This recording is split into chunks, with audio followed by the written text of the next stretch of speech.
mangga. Magluto na naman tayo ng nilagang baboy.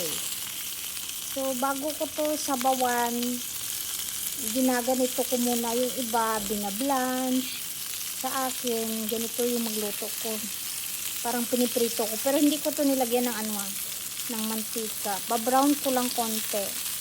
Then, saka gisahin yung mga lamas-lamas. So, okay na to. Pwede na to tapos tanggalin natin. Kaya sunog na ito, wag na nating lagyan ng sabaw. So dito tayo mag-transfer. Kuhanin natin yung mantika na galing sa pork. Ito na yung pork na ginawa ko. Tinanggal ko yung mantika, pinabrown ko konti. Then ito yung lamas natin, maraming lamas. Una natin yung ginger, tapos ang ating garlic. Bahala na kayo kung anong gagawin mo. Basta ganito ako magluto. Lagay ko na lahat.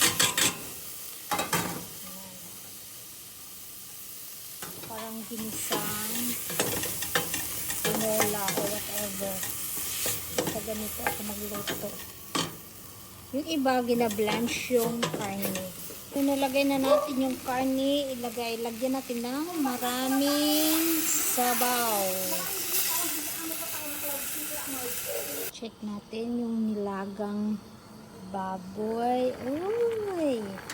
May repolyo yan, may patatas, may green chili. Tingnan yung mga panggap.